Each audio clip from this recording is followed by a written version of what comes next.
கோஸ்மிக் infinity Tamil 369 பணத்தின் மனோதத்துவம் தி psychology of money அறிமுகம் வணக்கம். காஸ்மிக் இன்ஃபினிட்டி தமிழ் 369 பார்வையாளர்களே, இன்று நாம் வாழ்க்கையில் அனைவருக்கும் முக்கியமான ஒரு கருப்பொருளை பற்றி பேசப் போகிறோம்.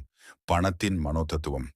பணம் என்பது வெறும் எண்ணிக்கைகள் மட்டுமல்ல, அது நம்முடைய எண்ணங்கள், உணர்வுகள், பழக்க வழக்கங்கள் மற்றும் மனநிலையையும் நிர்ணயிக்கிறது. சிலர் எப்போதும் பணத்திற்காக அலைந்து திரிகிறார்கள். சிலர் தங்கள் வாழ்நாளில் நிறைய சம்பாதித்தும் மன அமைதி பெற முடியாமல் இருக்கிறார்கள். இதற்கு காரணம் என்ன? பணம் சம்பாதிக்க ஒரு மனநிலை தேவை. செல்வம் சிந்தனையில் தான் இருக்கிறது. மிகுந்த ஆசையும் பயமும் நம்மை நிதி நெருக்கடியை நோக்கி அழைத்துச் செல்லும். இந்த தொடரில் நாம் பணத்திற்கான உண்மையான மானசீக அணுகுமுறையை ஆய்வு செய்யப் போகிறோம்.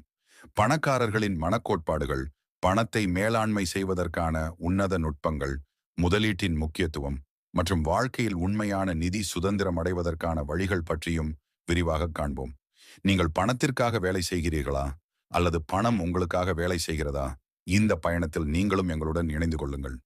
கோஸ்மிக் இன்ஃபினிட்டி தமிழ் 369 உடன் பயணிக்க சப்ஸ்கிரைப் செய்ய மறக்காதீர்கள். உங்கள் வாழ்க்கையை மாற்றவல்ல மானசீக கோட்பாடுகளை புரிந்து கொள்ள தயாராக இருக்கிறீர்களா?